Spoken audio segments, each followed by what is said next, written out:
سب تعریف اللہ ہی کو ہے جس نے اپنے محبوب بندے محمد صلی اللہ علیہ وآلہ وسلم پر یہ کتاب نازل کی اور اس میں کسی طرح کی کجی اور پیچیدگی نہ رکھی، بلکہ سیدھی اور سلیس اتاری تاکہ لوگوں کو عذاب سخت سے جو اس کی طرف سے آنے والا ہے ڈرائے، اور مومنوں کو جو نیک عمل کرتے ہیں خوشخبری سنائے کہ ان کے لیے ان کے کاموں کا نیک بدلہ یعنی بہشت ہے جس میں وہ ہمیشہ رہیں گے، اور ان لوگوں کو بھی ڈرائے جو کہتے ہیں کہ اللہ نے کسی کو بیٹا بنا لیا ہے۔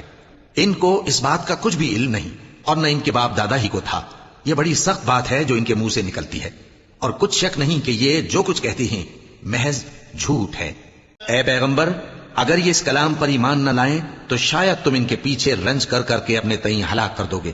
جو چیز زمین پر ہے ہم نے اس کو زمین کے لیے زینت بنایا ہے تاکہ لوگوں کی آزمائش کریں کہ ان میں کون اچھے عمل کرنے والا ہے، اور جو چیز زمین پر ہے ہم اس کو نابود کر کے بنجر میدان کر دیں گے۔ کیا تم خیال کرتے ہو کہ غار اور لوح والے ہماری نشانیوں میں سے عجیب تھے؟ جب وہ نوجوان غار میں جا رہے تو کہنے لگے کہ اے ہمارے پروردگار، ہم پر اپنے ہاں سے رحمت نازل فرما اور ہمارے کام میں درستی کے سامان مہیا کر۔